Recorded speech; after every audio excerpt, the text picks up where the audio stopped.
Imagine this for a moment.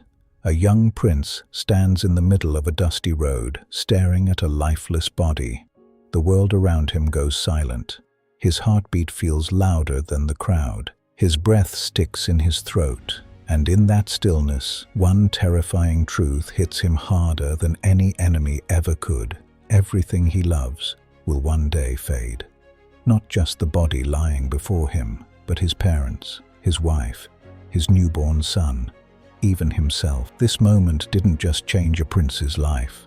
It cracked open a doorway that would rewrite the spiritual map of humanity. But how did he get here?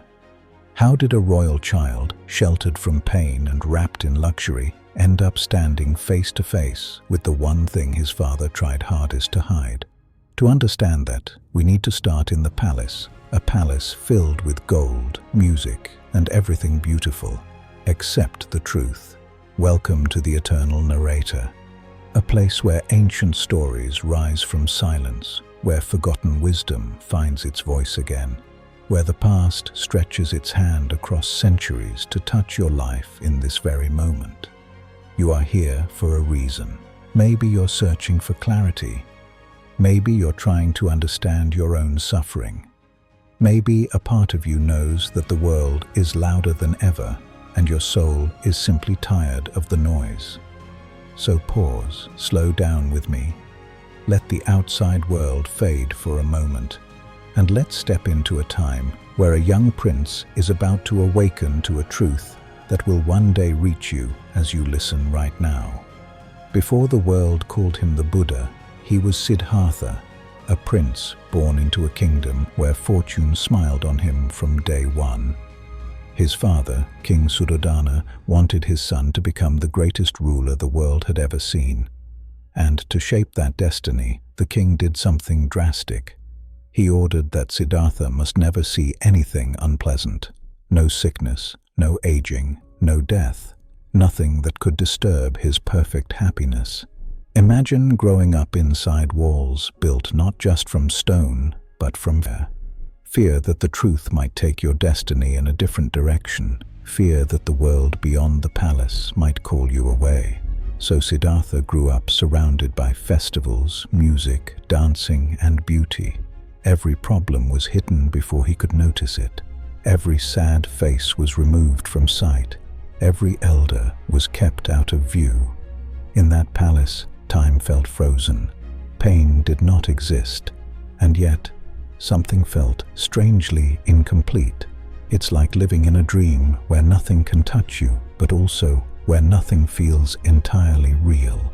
That feeling grew quietly inside him for years, until the day curiosity pushed him beyond the palace gates. His first journey outside changed everything. He met an old man whose hands shook when he walked. Siddhartha had never seen wrinkles before, never seen weakness, never seen someone worn down by time. "Is this what happens to all people?" he asked. "Yes," his charioteer whispered. "All of us grow old." That truth hit him like lightning. And before he could process it, he saw a sick man on the ground, pain twisting his face, fever burning his skin. Siddhartha felt his own heartbeat quicken, a mix of fear and helplessness. "Does this happen to everyone too?" "Yes," he was told. "Anyone can fall ill." 2 shocks in one day, but the third one shattered the world he knew. He turned a corner and saw mourners carrying a dead body. Silent, still, gone. For the first time, Siddhartha understood death. It was not a story, not a whisper, not a myth. It was final. You can imagine the panic rising inside him. How many more lies had the palace walls hidden from him? How could he live in luxury, knowing that everything was temporary? Then he saw the fourth man, a wandering monk, barefoot, calm, peaceful, unafraid. The monk had nothing, yet carried a silence that felt richer than every treasure in the palace. That moment planted a seed in Siddhartha's heart, a seed that would grow into the greatest inner quest the world has ever seen. He returned to the palace, but he was no longer the same. The walls felt tighter, the music felt hollow, The celebrations felt forced. He had seen the truth, and truth doesn't fade once you've glimpsed it. The questions kept echoing inside him. Why do we suffer? Is there a way to escape this cycle? Is peace even possible? Night after night, he lay awake while the palace slept. And one night, as moonlight filtered through the silence, he made the hardest decision of his life. He left everything behind. He slipped away quietly on horseback, not out of selfishness, but out of a fierce desire to save humanity from suffering. Imagine leaving your newborn child, your wife, your inheritance, your royal identity, all for a question no one else dared to ask. For 6 long years, Siddhartha lived with almost nothing. He learned from strict teachers. He pushed his body to extremes. He starved himself until his bones showed beneath his skin. He meditated through storms, heat, hunger, and exhaustion. He hoped pain would bring truth, but pain only brought more pain. He realized something powerful. Hurting yourself does not bring wisdom. Chasing pleasure does not bring peace. There must be a middle path, a way between extremes. That truth was deep, but the real breakthrough was still coming. At age 35, he sat under a fig tree, the tree we now call the Bodhi Tree. He vowed something so powerful it would echo through time. He would not rise until he understood suffering, its cause, and the way out. Night fell. The world quieted, and Siddhartha faced the storm inside his mind. Thoughts pulled at him, memories tempted him, doubts whispered to him, desires tried to distract him, fear tried to shake him. The mind can be like a wild animal, biting at anything it cannot control.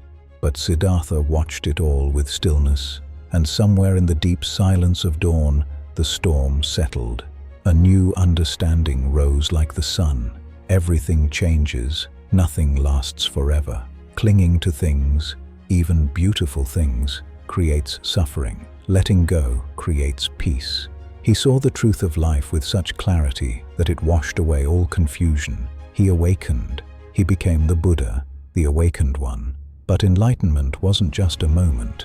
It became a message. He saw that life includes suffering. Not because life is cruel, but because everything is temporary. We want things to last forever, and that desire becomes our pain. He taught that suffering has a cause, craving, wanting, grasping, trying to freeze life in place, trying to force the world into our personal shape. He taught that suffering can end, not by running away, but by understanding the mind. And he gave the world a path. The Eightfold Path, a simple, practical way to live with clarity and kindness. He explained it through everyday examples. He said the mind is like a garden. If you scatter bad seeds, anger, greed, jealousy, you grow weeds. If you plant good seeds, honesty, kindness, awareness, you grow peace.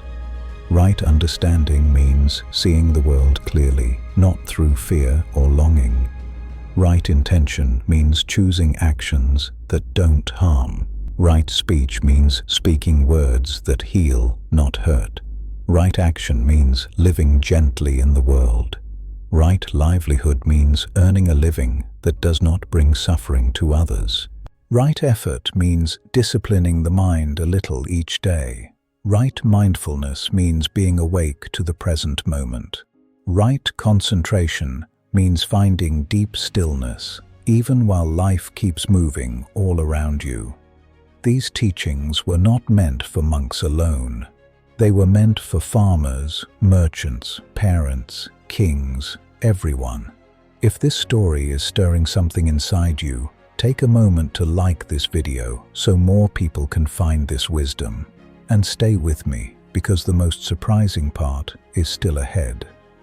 When the Buddha grew old, his followers feared what his death would mean. Who would guide them? Who would calm their worries? Who would be the light in their storms? But he gave them one final gift, a truth so powerful it still echoes today. Be a light unto yourself. He meant that awakening isn't something someone gives you. It is already inside you, buried beneath fear, confusion, and noise. Like a lantern covered in dust. Wipe the dust, and the light appears. You don't need a forest. You don't need a sacred tree. Your awakening starts right where you are, in the way you think, the way you speak, the way you breathe. The Buddha's story is not the story of one man. It is the story of every human being trying to understand themselves. And this is where we pause, because the next chapter is even deeper. How did his teachings survive for more than 2,000 years? Who carried his message across continents? What hidden wisdom lies in the earliest Buddhist texts? And what secret did the Buddha reveal only at the very end of his life? All of that is coming next. Would you like me to write part 2?